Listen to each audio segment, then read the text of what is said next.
E hoje vamos falar de um assunto muito importante que ele precisa estar mais sobre as mesas, rodas de conversas e, claro, no podcast. Eu estou falando do TEA, do transtorno do aspecto autista. Mais do que rótulos, o que essas pessoas e famílias precisam é entendimento de inclusão real. E eu trouxe um especialista, um doutor queridíssimo, que ele vai esclarecer tudo pra gente, que é o doutor Alexandre Paulucci.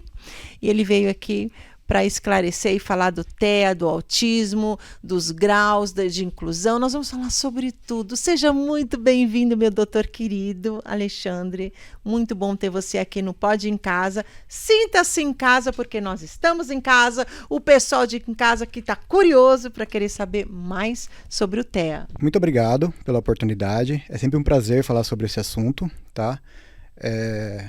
Então eu tenho muito a agradecer pelo espaço, né? Meu nome é Alexandre Augusto Paulucci, eu sou psiquiatra, tá? Sou formado desde 2006, né?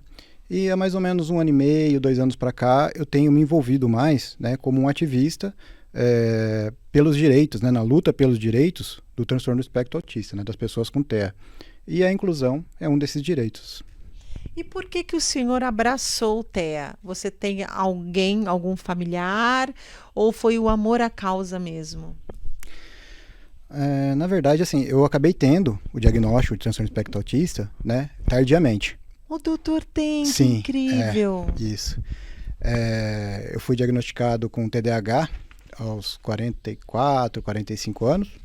E depois, um mês depois de fazer 49 anos, eu também recebi o diagnóstico de TEA. Tá? E para mim, né, isso é uma coisa também que eu escuto, né, no consultório, realmente assim, foi muito importante, tá? Porque realmente me explicou muitas coisas e a sensação, pelo menos para mim, né, foi de tirar um peso, né? Porque sempre recebendo muitos rótulos, né, com dificuldades sociais, né, entre outras questões. E com isso parece que me deu um norte, né? É lógico, sempre acaba tendo teve um impacto positivo, tá? Mas sempre tem também algumas reflexões, né? A gente vai fazendo recordações ao longo da vida, né? E também surgem sentimentos ruins. Mas eu posso dizer que o impacto foi positivo, tá? E aí eu comecei a me engajar nessa luta, né, da inclusão. Meu pai já é falecido, né?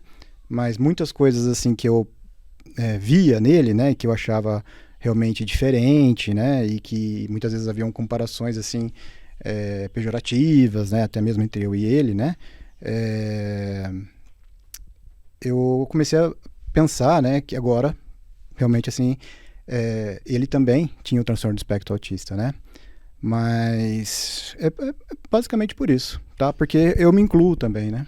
Que interessante, doutor. Essa eu não sabia. Foi até uma surpresa, até legal, porque ele pode falar com toda a propriedade, porque ele está dentro do aspecto, né? Uhum. E o doutor, quando era criança, no TDAH, eu acho que a nossa geração, eu acho que tem muito de TDAH na nossa geração, né? Eu acredito que tinham muitas crianças. Eu mesma acho que eu tenho TDAH, porque eu sempre fui muito agitada, sempre, assim, era o seu mestre mandou da turma, minha irmã falava.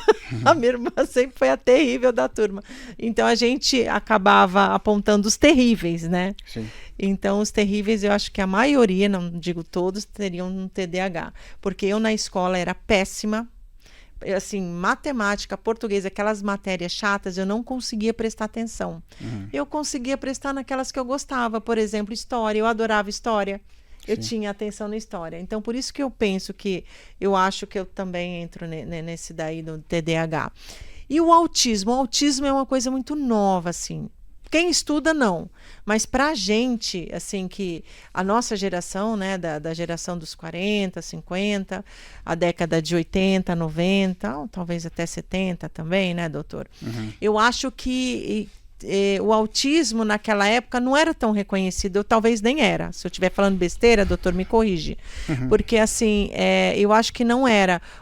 Quando descobrimos o autismo e os seus graus, eu acho que foi mais para frente, depois de 2000, 2005, é isso, né? Que ele pegou uma proporção grande, que aí começaram os estudos mesmos e os diagnósticos mesmo, né, doutor? Então, a gente, naquela época, não existia você diagnosticar uma criança com autismo. A gente falava que ela era especial. Sim. Na linguagem que a gente usava mesmo quando era criança, aquela criança é retardada, né? A gente falava assim, né? Sim. Criança inocente que não sabia do que estava falando. Então, foi descoberto agora, né? Como que foi isso? Eu acho que tem duas questões aí, né? A primeira, né, que teve aí em 2013, né, nos Estados Unidos, com a publicação do Manual Diagnóstico e Estatístico, né, que é o DSM, da Sociedade de Psiquiatria dos Estados Unidos, houve uma ampliação, né, um aperfeiçoamento, tá, dos critérios diagnósticos. Eu costumo fazer uma comparação assim que, digamos, a peneira ficou mais fina, né, e aí começou a diagnosticar pessoas com comprometimento menor, digamos assim, com mais recursos, né. E uma das consequências disso foi justamente o que aconteceu comigo, né? Diagnósticos tardios, né? Na verdade, isso aconteceu em 2013 nos Estados Unidos, essa mudança, mas no Brasil, pelo que eu sinto, chegou com uma força maior, digamos, depois da pandemia, tá? Eu percebi que no Brasil começou a ter uma entrada maior, né, desses critérios diagnósticos, ampliados, né, aperfeiçoados, que repercutiu nesse aumento da quantidade de diagnósticos. Eu senti que foi depois da pandemia, tá? Doutor, o que é um aspecto autista? Aspecto autista. Só para complementar uma questão da questão do surgimento, é que essa questão do surgimento também, né, com essa questão da ampliação, porque assim, como você disse, né, antigamente eram mais assim pessoas mais comprometidas, né, e realmente tinham menos conhecimento, e o que acabava acontecendo é que elas iam, digamos, ficavam mais afastadas, né, então assim, não é que não existiam, é que realmente elas não ficavam ali no convívio, né, não se via tanto, né, não estavam ali tão presentes, palpáveis, né. As pessoas achavam que elas eram tímidas, né? Muitas vezes. Mais inclusivas, assim, afastadas por conta da timidez mesmo, né? Sim. E as pessoas que eram fechado o diagnóstico, né, geralmente eram mais comprometidas e que acabavam ficando não na mesma escola que as outras pessoas, numa escola separada. Então, digamos, não era uma coisa que estava ali visível, né? Agora começou o movimento da luta, né, pela inclusão, então eles começaram a ficar mais visíveis, tá? Então, acho que são essas duas coisas. Aumentou a quantidade, né, por conta do aperfeiçoamento, e também eles começaram a ficar mais visíveis, né? Então, quer dizer que não faz muito tempo, faz muito pouco tempo, então, como o doutor falou, depois da pandemia que Sim, foi... aqui no Brasil, o que eu sinto que realmente aumentou a discussão, né, sobre esse tema, que realmente ganhou um espaço maior, assim, né, na discussão social, né, entre as pessoas, foi depois da pandemia.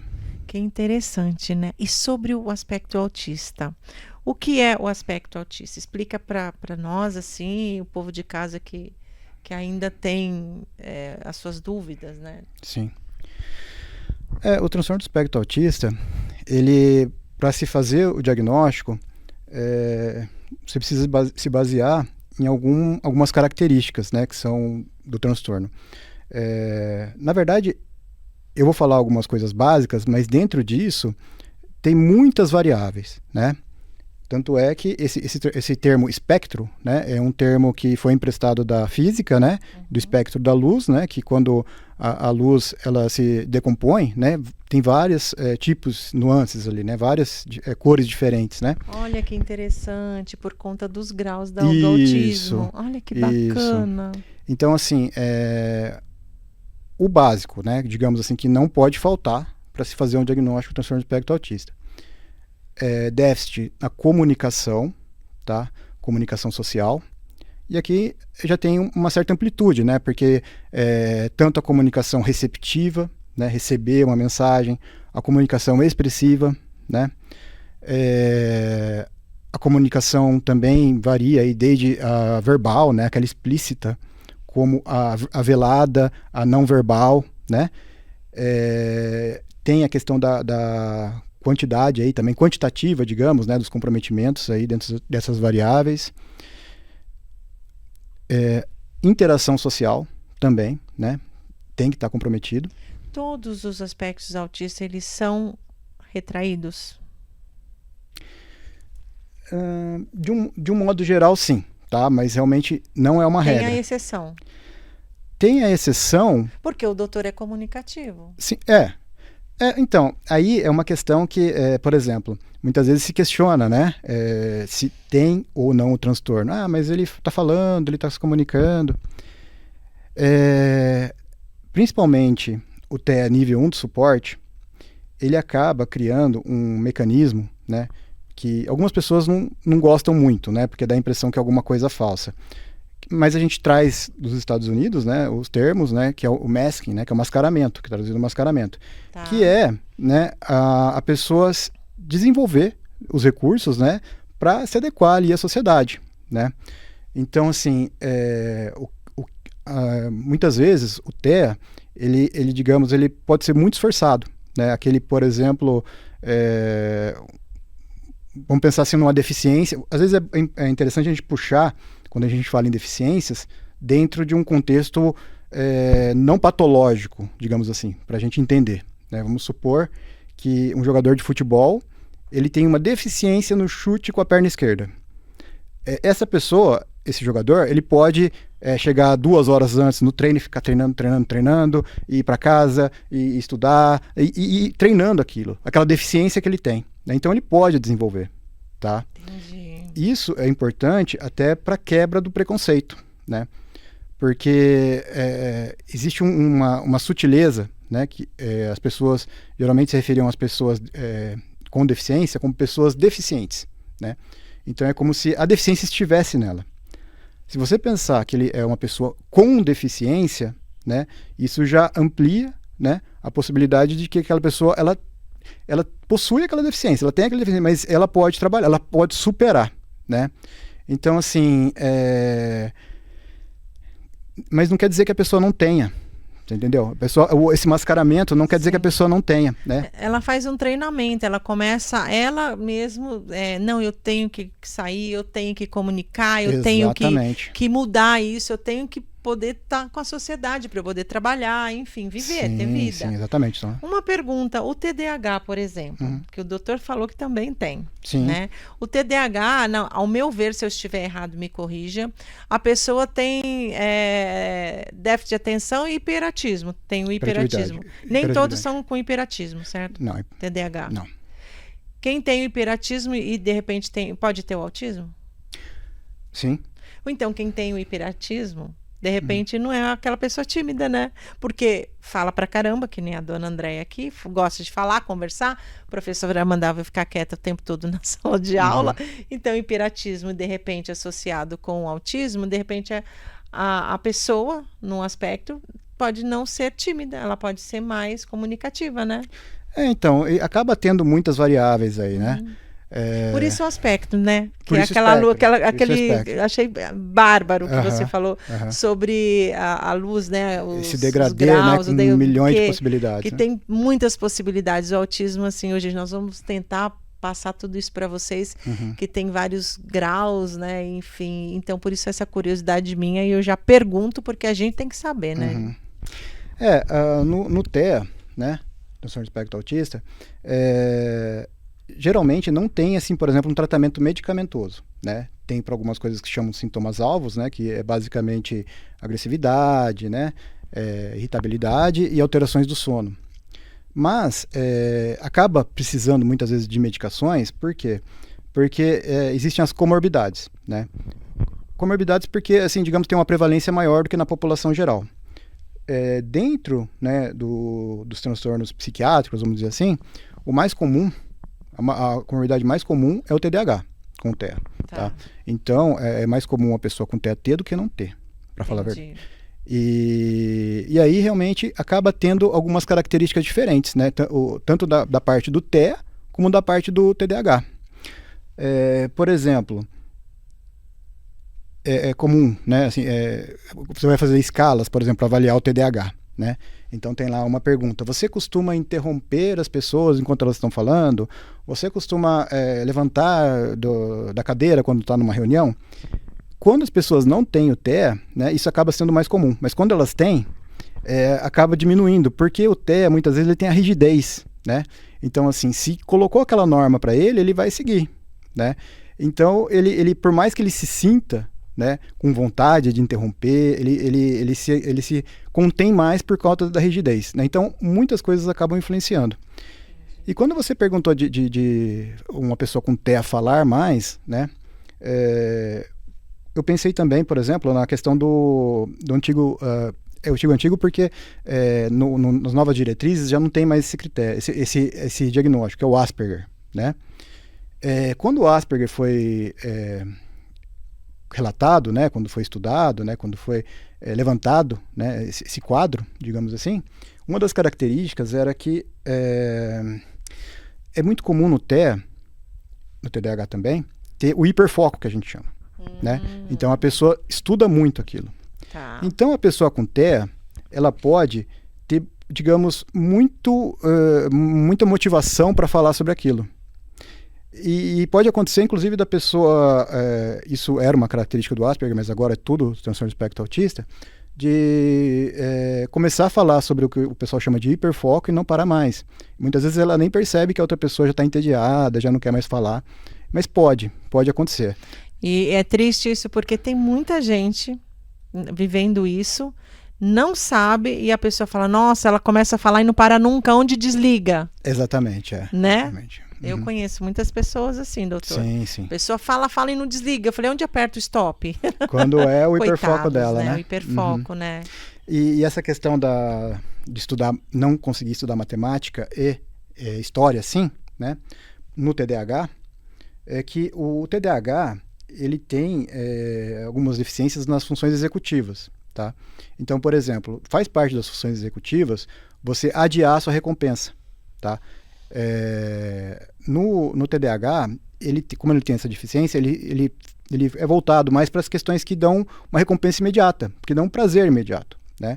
Então, por exemplo, é mais complicado ele pensar, eu vou estudar matemática, porque isso vai me dar uma recompensa daqui 2 meses, né? Quando eu tiver a prova. Agora, história não, ele assim, tem ali doutor. o prazer no momento, né? É assim mesmo. É por a isso... gente deixa para a última hora. Ai, exatamente, você não quer muito tanto estudar aquilo que você... amanhã à noite eu leio isso para fazer a prova. Chega na prova não sabe nada. Jesus. Exatamente. Eu sofri muito com isso, doutor. Exatamente. E ainda se vê, mesmo que deixa para a última hora, se por um acaso nessa última hora aparecer alguma coisa mais interessante... complicado. Acaba com tudo, né? Bom, eu já não tinha tanto isso, eu já ficava mais preocupada, desesperada. Eu falei, e agora? Meu pai e minha mãe sempre foram muito bravos, né? Meu pai militar, eu falei, meu Deus, e agora? E aí eu tirava nota baixa, mas eu não desfocava, eu tentava ver colado o amigo do lado, ficava procurando ali para colar, para me safar, né? Porque em casa ia ser difícil. Mas assim, na hora eu encarava, eu sempre encaro a situação, sabe? Eu tento resolver. Eu acho que problema a gente tem que resolver, né? Não pode fugir e desfocar para outro lado, né? Doutor, o autismo mesmo, como que a gente... que tem de diferença de um autismo, de um autista, que às vezes tem muito autista, que nem... Eu não digo que o senhor é autista. Sim. Então tem muito autista que a gente não fala que é autista. E tem gente que a gente acha que também não é, tá? Então, como que a gente consegue diferenciar de uma pessoa que é normal, tá? E um autista? Precisa ter aquelas características, né, que eu falei. E tem também outras questões. Por exemplo, o apego a padrões restritos. Quando a gente fala padrão restrito, a gente fala mais de gostos, interesses, né? Então, por exemplo, a pessoa com TEA, ela costuma circular menos por interesses, mas ela fixa em alguns e que ela aprofunda mais. Tá? E comportamentos repetitivos, né? Que aí vai desde aqueles movimentos, né, que o pessoal nomeou de estereotipado, né? Com os mais comuns, o pêndulo, né? O movimento em pêndulo com o tronco. Que fica movimentando, tá? Né? Se girar em torno de si mesmo, né? O pessoal colocou isso. Não girar em torno de si mesmo, criança, muitas vezes. Tá. O pessoal nomeou como estereotipado porque imaginavam que não tinha uma finalidade, né? Mas hoje em dia se sabe que tem uma finalidade que é uma tentativa de autorregulação quando tem as sobrecargas, né, emocionais, cognitivas, que o TEA pode ter. Tá? Uma ansiedade, por exemplo, que dá na pessoa, ela se sentir sufocada, alguma coisa, aí ela começa a ter sim. essas atitudes. Sim, ela Como pode chama isso? É o movimento estereotipado, né? Movimento estereotipado. Estereotipado. Isso. Tá. Isso. E também, assim, rotinas, né? Sempre o mesmo horário, sempre a mesma coisa. Ele gosta de estabelecer, né, uma rotina. Então precisa ter essas características. Que nem todos têm. Todos têm. Todos os autistas têm? Tem. Só que assim, pode ter num grau menor e tem a questão do mascaramento. Tá? Tem a questão do mascaramento. Você quer fazer e você consegue segurar. E a pessoa pode conseguir segurar, ou, por exemplo, sai e vai fazer no banheiro, ou vai fazer em algum outro lugar, né? Tem essa consciência, uns Sim. têm essa consciência. Porque apesar dela ter as deficiências, né, a realidade vai dando sinais, né? Vai dando sinais, né? Então, assim, principalmente, isso é uma questão também, que na mulher é mais difícil fazer. Por quê? Porque muitos estudos mostram que as mulheres têm maior habilidade do que os homens para fazer esse mascaramento, tá? Desenvolver, né, esse mascaramento, que seria assim, agir da forma como esperam que ela haja, né? Não da forma como ela realmente... Ela consegue se segurar, né? Eu vou dar um exemplo, né? O TEA, geralmente, ele tem dificuldade com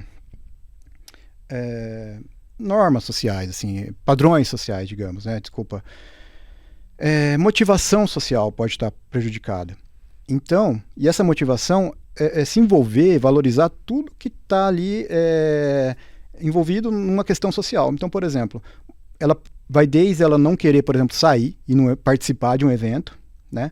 Até alguma coisa, digamos, mais branda. Por exemplo, ela quer participar, ela quer estar presente, mas ela, digamos, não valoriza da mesma forma tudo que está envolvido ali. Então pode acontecer, por exemplo, quer sair com os amigos no final do trabalho, mas eles vão para algum lugar em que exige alguma roupa, né? Alguma coisa assim. Aí ele vai com a roupa do dia a dia, vai com bermuda de chinelo, né? Com o passar do tempo, ele começa a perceber, né? Que, sei lá, a namorada fica brava, a mãe, né? Mas ele demora mais para perceber ou ele não tá nem aí? Geralmente, né, aí é a questão da habilidade de fazer o mascaramento. Aquela pessoa que não tá nem aí pode gerar menos dúvidas, digamos, né? Porque ela tem menor habilidade, então vai ficar mais evidente. Mas uma pessoa, dependendo da habilidade que ela tenha, ela pode realmente passar desapercebido, porque ela faz isso, apesar de assim, acaba sendo diferente, porque mesmo aquilo não fazendo sentido para ela, não existe um envolvimento real, né, de, por exemplo, uma pessoa que quando sai do trabalho vai para casa, já pensando em qual roupa que vai pôr, se realmente valoriza isso, ela faz porque ela sabe que ela tem que fazer para não ter uma consequência, né, virar fofoquinha, alguma coisa assim. Mas a pessoa pode ter habilidade. E aí, né, o que as pessoas... Isso é só um exemplo, não estou dizendo que isso pode ser um custo. Mas esse mascaramento acaba tendo um custo. Acaba tendo um custo, acaba sendo desgastante mesmo, né? Isso no dia a dia, né? Porque a pessoa tem que ficar o tempo todo ali meio que se policiando, né? Para fazer, para criar. Mas muitas vezes... É uma força que ela tem que fazer, né? E toda a força que eu acho que o autista tem que fazer, isso eu acho que causa até um certo sofrimento nele, sim, né? Sim. Porque ele está fazendo aquilo que ele não gosta de fazer, tem que fazer, e você disse que as mulheres conseguem mascarar mais e disfarçar mais isso, né? Tem mais habilidades, né? Alguns estudos mostram. Né? Quanto mais cedo descobriu o aspecto, melhor. Na infância, por exemplo, né? É melhor? Sem dúvida. Isso é praticamente uma regra, né, na saúde. Que nem o doutor descobriu com 43, né? Não, o TEA foi um mês depois que eu fiz 49. Eu tô com 50. Então bem tardio mesmo, né, doutor? Exatamente. Mas é praticamente uma regra, né, na saúde. Se tiver alguma exceção, é a exceção que confirma a regra, né? De que quanto antes você começar a tratar, abordar, melhor o resultado. Então eu vou dar um exemplo. Muitas crianças, né, as pessoas, por exemplo, acham que está fazendo birra. Porque está no shopping, porque está... Mas, por exemplo, uma das sobrecargas mais comuns no TEA, né, que pode dar uma crise, é a sobrecarga sensorial, né? Porque é muito comum no TEA ter alterações do processamento sensorial, né? Então ele pode ter uma sobrecarga auditiva, uma sobrecarga em todos os sentidos, né? Uma das... O que seria essa sobrecarga auditiva? O que ele faria? Qual que seria a atitude? Tipo, gritar, falar, não, e ficar fazendo essas coisas para chamar atenção? Aí a gente pensa que a criança quer chamar atenção. Nossa, corrige. Sim. O mais comum no caso da criança nesse sentido, né, se ela estiver tendo uma sobrecarga ali sensorial, é querer ir embora. Né? Tá, entendi. Que eles não, porque assim, o que eu li também, que o autista, ele não gosta de ficar em lugar com muita gente, né, com muito movimento, muito barulho, ele não gosta de barulho. Geralmente incomoda. São todos ou cada autista é cada um, eles não são iguais? Não são todos, não são iguais. Esse, de muita gente falando, é um dos mais comuns, tá? Mas podem ter outros também, diferentes, né? Às vezes, muitas vezes quando se fala em incômodo sensorial, se pensa na questão da amplitude, né? Um barulho muito alto, alguma coisa assim. Às vezes não, às vezes são detalhes, né? O timbre, tem pessoas assim que ficam incomodadas com alguma voz e outras não. O ritmo, tem gente que não é questão do barulho, não, é uma goteira pingando, uma mastigação, né? A duração, tá? Então, muitas coisas podem influenciar nessa questão da sobrecarga. Geralmente, assim, nesse contexto de uma sobrecarga que parece uma birra, ou então os adultos também podem interpretar assim, tá querendo mandar em mim, eu vou embora a hora que eu quiser, não a hora que ele quiser, né, alguma coisa assim, pode ser uma sobrecarga. E a questão do diagnóstico precoce é importante porque eu dei esse exemplo, né, porque isso realmente é uma coisa comprovada. Quanto antes você começar a tratar as alterações sensoriais, e quem faz esse tratamento é o terapeuta ocupacional, né, na terapia de integração sensorial, melhor o resultado. Tá? Quanto antes você começar a tratar, melhor o resultado. Isso. E pode ser de vários aspectos, tátil, né? Às vezes, por exemplo, algum familiar dá uma camisa de um tecido que a criança tem alguns tecidos que ele não suporta mesmo, né? Porque cria um incômodo muito tátil importante. E aí a família fica chateada, né? Pô, uma camisa tão bonita, ganhou de Natal, não consegue usar, né? Às vezes tem incômodo com abraço, né? Então acaba gerando alguns conflitos assim, familiares. E quanto antes tratar, mais chance de ter um bom resultado. Eles, assim, não sente tanta dor? Eles são resistentes à dor? Alguns, né? Essa alteração sensorial, ela pode ser tanto hiper como hipo, né? Entendi. E então pode acontecer também de ter e os que têm dor, eles não conseguem demonstrar, então eles ficam agitados, ficam febris até, né? Às vezes a dor não dá febre, mas ficam febris por conta de não conseguir se manifestar, de falar. Sim, isso que você está falando é super importante, porque assim, é comum no TEA, né, como eu disse, ter problemas na comunicação. Inclusive tem o TEA que é não verbal, né, que ele não se expressa, não fala. E aí é muito comum a crise, né, ser porque ele não está conseguindo transmitir o que ele está sentindo. Tem um bloqueio? Porque assim, ele nasceu assim, ele não conseguiu desenvolver a fala, ou é do aspecto mesmo desse grau que trava e não vai? Tem, a maioria, ele realmente não consegue desenvolver. Tá. Existe um TEA, que se eu não me engano, acho que é 30%, que o pessoal chama de TEA regressivo, né? Que ele começa a desenvolver essas habilidades de comunicação, interação, por exemplo, a questão do sorriso social, né? Ele começa a desenvolver. Mas, por volta dos 3 anos, mais ou menos, é onde acontece a primeira poda neuronal. Tá? Porque o que seria a poda neuronal? O nosso cérebro tem duas podas que são mais acentuadas, que é como se fosse um rearranjo, né? Fala poda porque existe realmente o desligamento de áreas que não estão sendo muito utilizadas, mas também tem ativação de outras áreas. Então não é só poda, a palavra melhor talvez seja um rearranjo do nosso cérebro de acordo com o que ele está enfrentando ali. No caso do TEA pode ter uma falha. Entendi. Uma falha. E aí pode ter essa poda, digamos, nessa área da comunicação, né?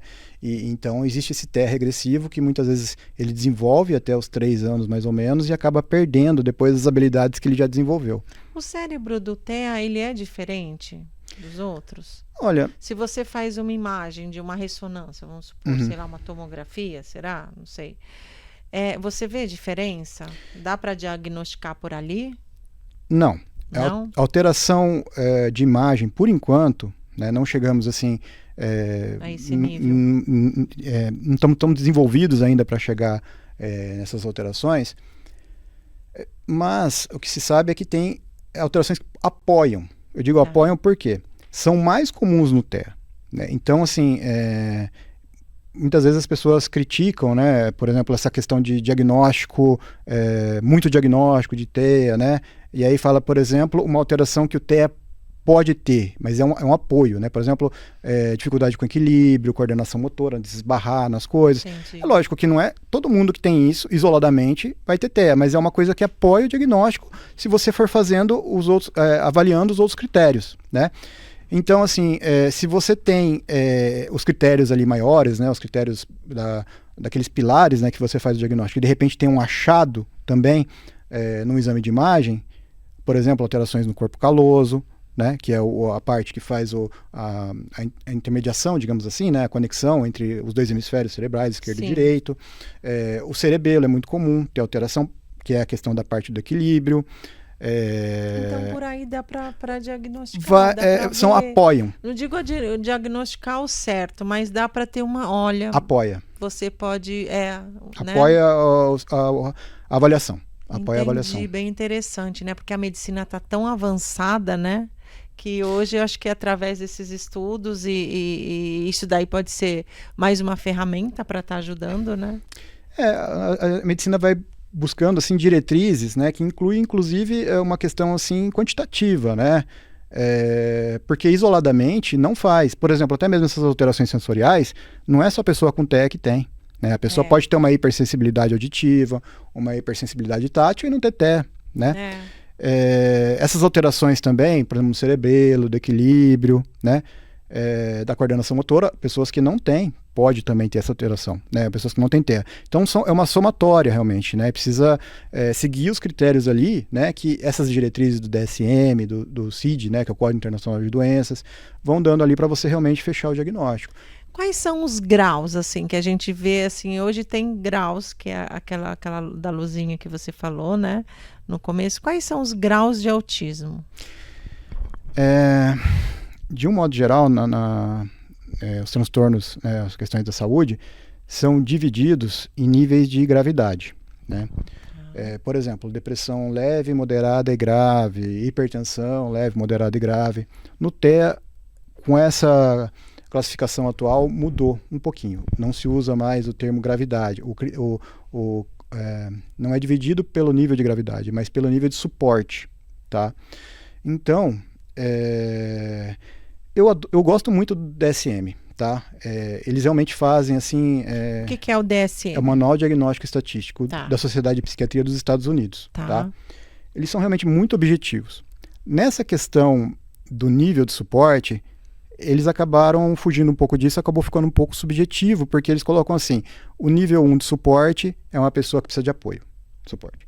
Nível 2 precisa de um apoio substancial. E o nível 3, muito substancial. Existe uma certa subjetividade aí. Então 1, 2 e 3. 1, 2 e 3 de suporte, tá? O 3 é aquela criança, né? O autista que não anda, que não fala, que é mais agressivo... É isso? Não, exatamente, porque vai depender, nessa classificação, é a questão do suporte, né? Então, o nível 3, ele precisa de um apoio substancial, muito substancial. Então, a gente pode dizer que ele é dependente, digamos, para as questões da vida. Ele pode, uma pessoa com TEA nível 3 de suporte, não ser nem um pouco agressivo, muito quando ser pacífico, né? Assim, quietinho, não mas ele tem essa dependência, né? Ele tem de suporte, tá? Entendi. Então ele realmente precisa de um suporte assim mais, até mesmo muitas vezes de fazer por ele, né? Não só apoiar em algumas questões, ele acaba precisando que façam por ele. Entendi. E também, doutor, tem aquelas pessoas que nem o doutor. Eu nunca diria que o doutor tem o TEA. Uhum. Nunca diria. Então, aquelas pessoas que não parecem ter autismo, né? Uhum. Mas como que a gente sabe que ela tem? Tem como saber? Não. Não tem, né? Precisa fazer o diagnóstico. Ela tem que ser diagnosticada, né? Nem tudo é evidente, né? Como que é esse diagnóstico? Como que é feito, doutor?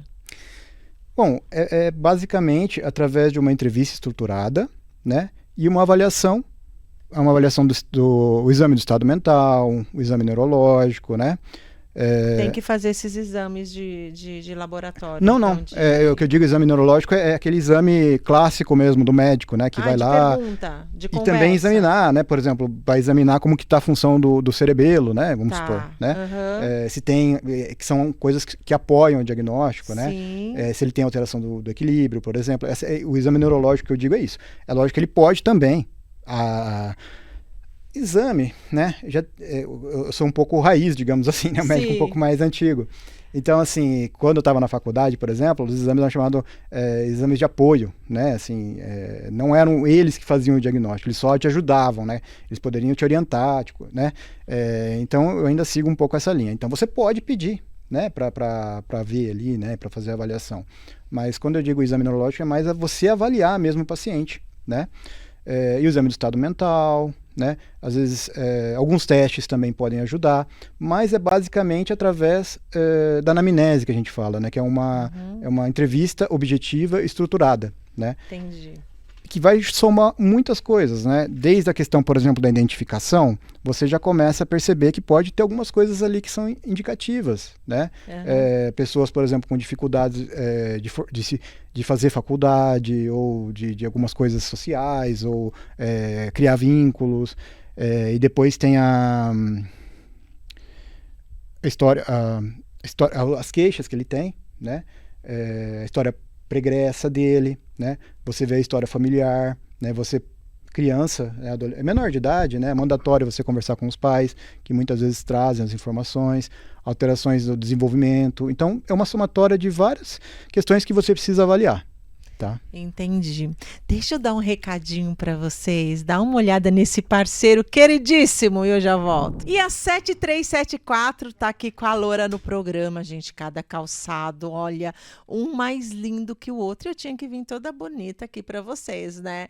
E lá tem o tênis da Vans, tem Farm, tem assim, uma marca melhor que a outra ali. Linda também, linda mesmo. Raíssa, o desafio da inclusão nas escolas, por exemplo. Eu vejo que, assim, muitos pais de autistas, eu converso muito, quando eu estava num salão de beleza e falei que ia fazer essa pauta, uma mãe de autista falou, olha, eu estava com meu filho numa escola, ali em Americana até, e a diretora pediu para eu tirá-lo da escola, porque eles não têm, assim, eles não estão preparados, né? Porque o autista, ele tem que ter uma pessoa para estar de olho nele ali cuidando, né? Dependendo do grau, e eu não sei se de repente até o grau mais leve precisa ter. O que foi proposto, né, nessa questão da inclusão? Que cada indivíduo, né, seja avaliado. Então, criou uma coisa que é o programa de educação, o projeto, né, de educação individual. Então, para cada indivíduo vai ser avaliado isso, se precisa ou não de algum suporte ali, de uma pessoa a mais, um professor, ou o que ele precisa, né? Então, teoricamente, é para ser avaliado um por um. O que eu vejo que acabou criando muito problema aí, né, é que realmente, né, eu sinto que as pessoas envolvidas com o TEA e agora, né, com essa questão do diagnóstico tardio, né, criou-se um movimento social, digamos, que tem assim uma característica mais brigadora, digamos, né, que é uma coisa assim que pessoas assim que realmente ativistas, né, e pegando essa onda, né, eu vi que teve muito uso, digamos, eleitoreiro, né, de pessoas criando leis, né, criando, sem realmente um trabalho, digamos, sério, né, de verificação da aplicabilidade daquilo, do que é. E aí passou, né, depois que foram feitas as leis de inclusão, né, as famílias, as próprias pessoas com TEA começaram a pressionar, né, para que sejam cumpridos. Mas realmente não foi uma coisa assim com um planejamento adequado. Não foi planejado, as escolas não estavam preparadas, e eu acho que não estão para receber, e até as crianças que estão nas escolas, né, precisa ter muita educação em casa para receber aquele amigo. Sim. Que tem. Minha filha presenciou algo na escola. Minha filha é muito amorosa, né? Então ela abraça essas pessoas com causas. Ela sempre teve amizade com aquele que é menos favorecido, com aquele que é deixado de lado. Por ela ser muito tímida, minha filha é muito tímida. E quando ela era criança, na escola, ela ficava sozinha. E eu sempre, ou quando eu viajava com meu marido, eu tentava colocá-la nos grupos, porque ela não ia. Sim. O pessoal tinha que vir buscá-la. E aí algum amiguinho vinha, vamos ali brincar, aí ela ia. Ou eu chegava para aquela criança mais comunicativa, nossa, aquela menininha, ela quer brincar, tá doida para vir brincar com você, você não quer chamar ela? Aí o amiguinho ia.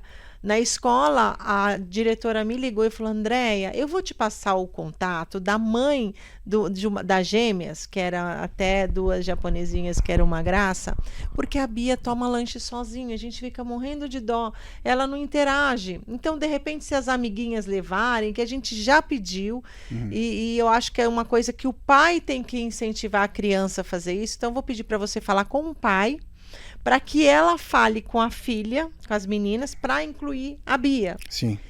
Assim foi feito. Aí eu liguei para a mãe e falei, olha, eu queria ver se você pode me ajudar, minha filha é muito tímida, será que as meninas podem chamar a Bia para conversar e tal? Aí foi. Aí quando as meninas chamaram a Bia, e a Bia conseguiu, né? Tá ali com as meninas. Então, assim, eu acho que falta é muita educação para o brasileiro mesmo, sabe? Para eles aprenderem a lidar com isso, geral, para as crianças receberem. E o fato que aconteceu na escola, a Bia já era adulta, assim, ela estava no 7º ano, tinha um autista. Aquele autista que tem aquela coisa que você falou, que eu já esqueci o nome. Ele sentava, então acho que tinha muito barulho no recreio. Aí ele ficava fazendo isso, e aí os meninos chegaram, estouraram o lanche dele, jogaram o suco no chão, começaram a dar soco nele, a Bia ficou... aconteceu isso, tá? Escola particular, tá bom? Uma escola muito boa. Começaram a socar ele, a Bia saiu correndo, chamou a coordenadora e tal, e veio... aquilo, a Bia chegou chorando, porque aquilo acabou com ela. Então, muitos adolescentes, ele não entende o que está acontecendo com aquele adolescente que tem o TEA, ele não sabe o que é o grau, de repente ele pensa que está exagerando.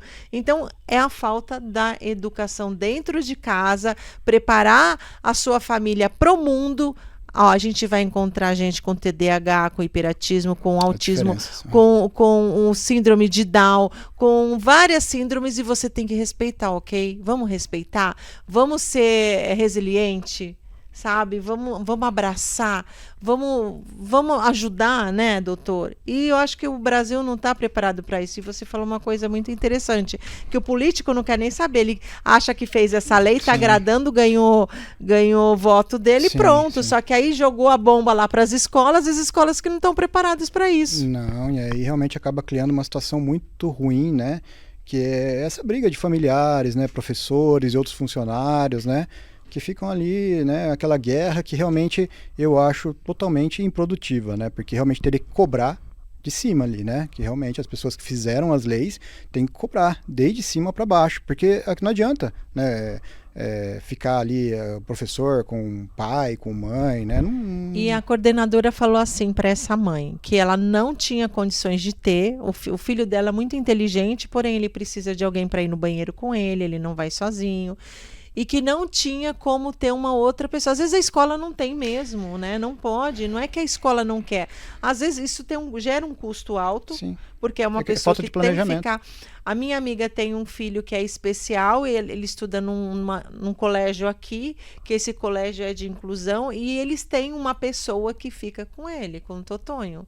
Eles ficam ali o tempo todo. Ela fala, olha, ele vai no banheiro, ela acompanha junto, a escola é maravilhosa, mas a escola tem essa capacidade. E não são todas as escolas que têm. E eu falei para essa mãe, às vezes a escola não está preparada. Não é que ela não quer o seu filho, você não entendeu.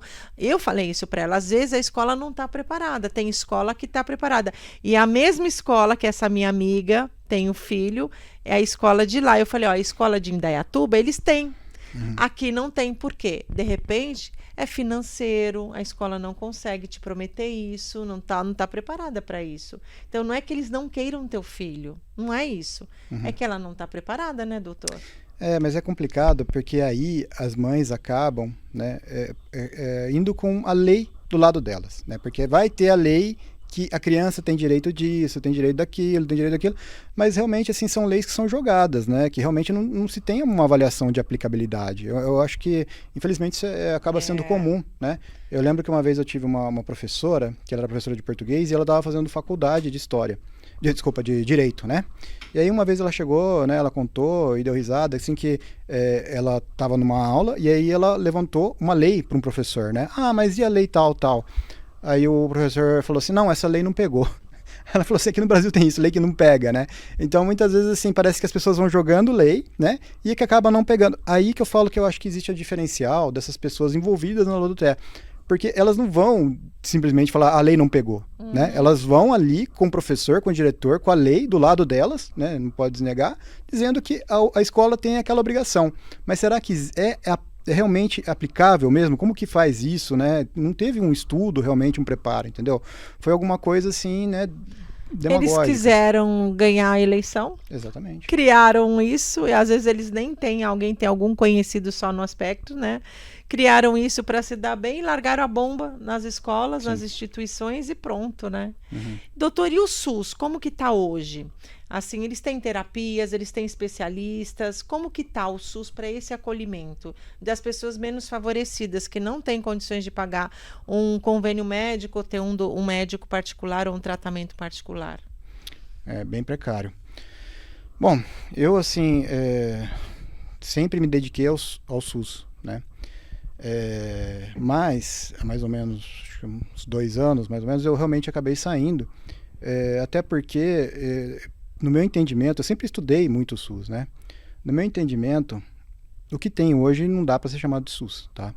Porque o SUS é o Sistema Único de Saúde, e hoje ele está todo fragmentado, né? Com várias OS, né? Várias empresas, então assim, que não se comunicam. Então, o que tem hoje eu não chamo de sistema, muito menos único, tá? Do conceito que eu tenho. E realmente eu estou um pouco por fora, né? Porque infelizmente não foi possível mais continuar. Agora, o que eu vejo é que existe uma fila enorme, né? Assim, de atendimento.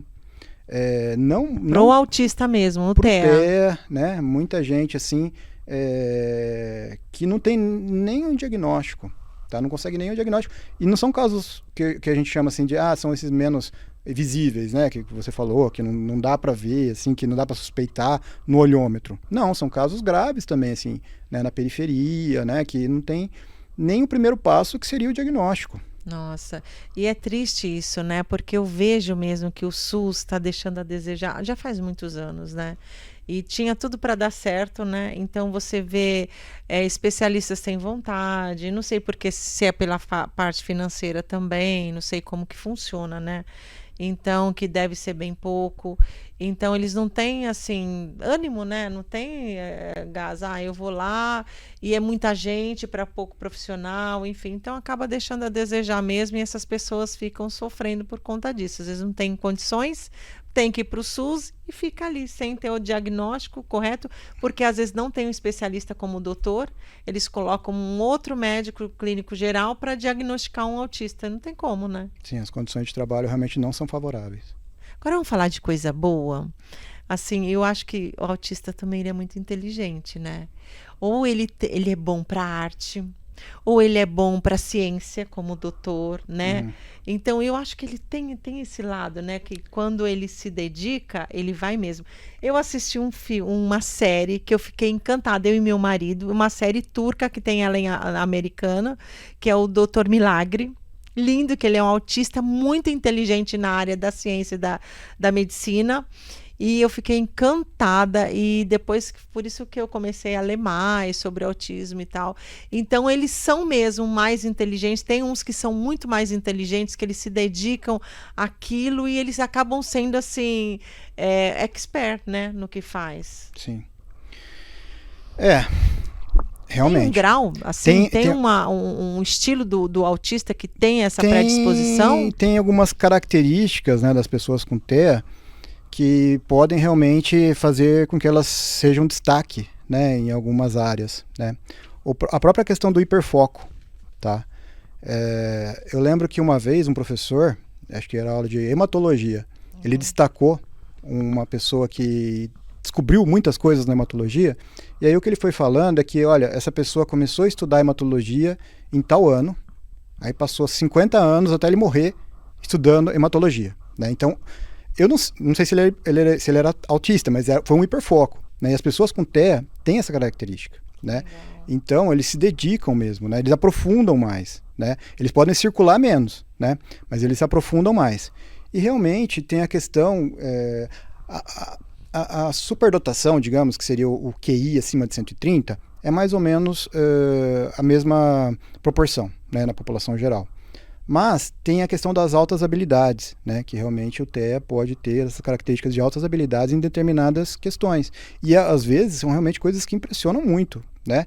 A gente vê, por exemplo, alguns vídeos assim que a gente vê circulando, o menininho lá se pergunta 40 mais 70 vezes 80, não, nunca que alguém vai fazer essa conta, eu dá a resposta, né? Então tem essa questão das altas habilidades. Muitas empresas, inclusive, já descobriram isso, né?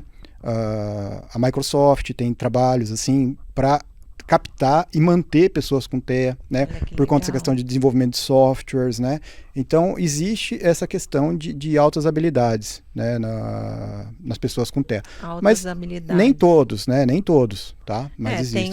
Que nem a gente está falando, tem graus e nem todos são mais elevados, né? Assim, tem mais, como que se diz? Mais crises,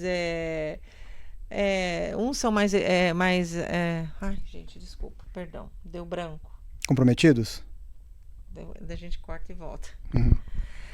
É o que a gente estava falando, né, doutor? Tem muitos autistas, que nem o doutor citou agora, que são muito inteligentes, as empresas acabam contratando. Tem outros que são mais debilitados, outros que não conseguem ter essas mesmas habilidades, Sim. né? Então, são mais limitados, né? Então, é um universo aí, né? O autista, ele está sendo estudado ainda. Tem muita coisa para a gente descobrir do autismo, pelo que eu vi conversando aqui com o doutor. Eu fiquei muito feliz de ter esse conhecimento. E você que é autista, você que tem família, né, parente autista, você mãe, você colega, você pai, você tio, vô, você amigo, você faz tanta diferença para esse autista. Só de você estar acolhendo, abraçando, você é especial, você é diferente. E você que está assistindo e aprendendo um pouco mais do autismo, você também pode ser diferente, abraçar, acolher, entender e amar, porque eles são muito especiais. Eles são tão especiais quanto alguém da tua família, viu? Né, doutor? Sim. E você tem, assim, depoimentos, assim, chocantes, interessantes, que você possa compartilhar com a gente de um autista? Eu escuto muitas coisas, né, no consultório. Deixa eu pensar. Quer ser uma história engraçada? Pode ser engraçada, pode ser emocionante. Olha, eu vou falar algumas questões que estão relacionadas a essa questão do diagnóstico, né? Porque, por exemplo, muitas vezes as pessoas falam, não, mas a pessoa viveu 40 anos sem o diagnóstico, por que vai fazer, né? Eu dou um exemplo de um paciente que chegou, eu cito bastante esse exemplo, que ele chegou bastante angustiado no consultório, né? Por quê? Ele é um engenheiro e ele trabalha fazendo palestras, aulas de capacitação em empresas. Ele adora o que ele faz. Inclusive, assim, é uma questão importante para ele preparar aulas boas, assim, de qualidade. E o que acontece quando ele vai fazer essas palestras, né? As pessoas gostam muito da aula dele. E no final, sempre tem aquela questão da interação social, né? As pessoas querem jogar a conversa fora, querem conhecer melhor, querem fazer uma confraternização, às vezes chamam. E ele sempre teve muita dificuldade com isso. E teve o ápice assim, que fez ele me procurar, né, ele procurar uma ajuda, foi que ele sofreu muito, que teve uma situação em que tensionaram ele de fazer um discurso, porque tinha uma pessoa que estava indo embora. Sabe aquele funcionário que trabalhou 50 anos, está indo embora? Você tem que fazer um discurso. Ele falou, meu Deus. Ele se preparou para a aula, deu uma... E aí ele ficou, né, passou mal ali. E aí, para ele, foi muito importante ele pegar e colocar a identidade, né? Porque as pessoas não ficam mais pressionando ele, né? No final, assim, eles respeitam mais, né? Ele vai para cá, ele fica mais à vontade, digamos assim, né? Hoje a gente vê em estacionamento de shopping vaga para autista. Hoje eles já estão identificando, né, o aspecto. Então as pessoas conseguem olhar com um olhar diferente e compreensão, né? Isso. Eu acho que ainda falta muita educação sobre isso. Eu acho que falta falar muito disso. Por isso que eu quis fazer um pod em casa só sobre autismo, que eu acho assim que as pessoas têm que entender mais, compreender mais, compreensão, resiliência, amor, sabe? Eu acho que a gente tem que olhar de forma diferente essas pessoas e amar, abraçar. Não quer abraçar, não quer amar, só respeita, né, doutor? Sim. Só respeita. Se você respeitar, você está amando e está abraçando, né, doutor? Sim. Eu lembrei também de uma história que é engraçada, que é essa questão da aparência, né? E aí eu acho que entra até naquela questão de gênero, que as mulheres têm habilidades maiores de fazer o mascaramento, né? Sim. Uma vez eu recebi no consultório um paciente que eu faço uma anamnese bem clássica, né? E no começo, depois da identificação, tem o que chama de queixa principal. E eu fiquei muito surpreso, né? Uma pessoa que estava lá para fazer a investigação do transtorno do espectro autista, ele virar e falar para mim, a queixa principal dele é que ele olha no olho das pessoas. Eu fiquei muito estranhei demais, assim, né? Porque eu falei, então, né? Porque uma das não é que todos os testes tenham isso, mas é uma característica muito comum, né? Essa dificuldade de olhar nos olhos, né? Evita o contato visual. E aí, eu falei, não, mas então, peraí, não vou nem, né, continuar aqui, né? O seu problema é olhar nos olhos. E aí, conforme eu fui conversando, né, era realmente uma dificuldade do mascaramento, porque ao longo da vida ele foi percebendo que isso era importante, né? Que se ele não olhasse nos olhos, ele era rotulado. Ele era rotulado de, sei lá... Mentiroso, não é mentiroso, confiável. não é confiável, a gente fala, quem não olha no olho é olho, confiável. Pilantra, né? Alguma coisa assim. E aí, né, eu percebi que ele percebeu que era necessário olhar no olho, né? Quer dizer, necessário criar um mascaramento, só que ele não tinha essa habilidade. Então o que ele fazia? Ele estava conversando com a pessoa e ficava assim. Aí ele vai ter que treinar um pouco isso melhor, né? Talvez uma ajuda profissional. Porque às vezes acaba assustando a pessoa. Ao contrário, né? Porque a pessoa estava assim, ele falou. Então, realmente, o problema dele foi ter que fazer um mascaramento, né? Sentir tensionado para fazer um mascaramento, porém não ter tanta habilidade para isso, né? Que bacana, olha gente, eu tive uma conversa tão gostosa com esse doutor querido, psiquiatra, doutor Alexandre, que veio, ele está em consultório dele, ele veio atender a gente, dar uma aula aqui pra gente, para entender sobre o TEA, né, sobre a inclusão. Eu acho que tirou muitas dúvidas de você aí de casa, né? Doutor, obrigada por estar aqui com a gente. Fala das tuas redes sociais, como que a pessoa te acha, endereço... Quando eu realmente, assim, eu não tenho muita aptidão para consultório, eu sempre me empenhei muito, sempre fui muito envolvido, né, na saúde pública. Então, assim, eu comecei, a minha ideia inicial era fazer um projeto psicoeducacional, né, alguma coisa voltada. Então, e era também fazer uma empresa, mas eu acabei não fazendo, fiquei só no meu consultório mesmo, né, como autônomo. E a minha rede social é Senso Íntegro. Tá? Senso Íntegro, que é a clínica, né? Isso, é a clínica que inicialmente era um projeto de fazer uma empresa, né? Mas eu fiquei só com o consultório mesmo, então... Mas eu faço também consultoria, né? Bacana. Se me chamar, eu faço palestra, realmente assim... Legal. Que bacana. Então é Senso Clínico, né? Senso Íntegro. Senso Íntegro, e quem quiser achar o doutor, ele atende aqui em Indaiatuba? Não, ou em Campinas? O meu consultório é na Rosimbo Maia, em Campinas. Em Campinas, tá. Mas eu faço também atendimento online. Ah, bacana. Então, tá. Se você quiser tá fazendo atendimento online com o doutor, ele atende, gente. Você de longe, ele atende, ele faz o atendimento online. Então, é só chamar o doutor Alexandre, né? Doutor, muito obrigada. Eu adorei ter sua companhia aqui. Eu quero poder te chamar mais vezes. Estou em casa. À disposição. É um prazer falar sobre esse assunto. Pode ir em casa, assim. E outra, a psiquiatria, ele tem, né, universo aí pra gente explorar também, né? É um universo. Muito obrigada, doutor. Seja muito bem-vindo ao Agradeço. Estou em Casa. Sinta-se em casa, volte mais vezes. E foi uma honra estar aqui com o senhor, viu? E olha só, você aí que tem o seu parente autista, ame de verdade, abrace muito. E olha, nós brasileiros vamos aprender, vamos nos educar a olhar de forma diferente o autista, a abraçar, a incluir mesmo ele na nossa vida e compreender, ser resiliente ou respeitar. E esse foi o nosso Pode Ir em Casa da semana. Falamos sobre o TEA, o autismo, e assim, foi muito gostoso esse bate-papo. E semana que vem, olha, a gente tem um encontro marcadinho, com novidades aí, com saúde, beleza e muita coisa boa. Uma boa semana para vocês e até lá. Beijo.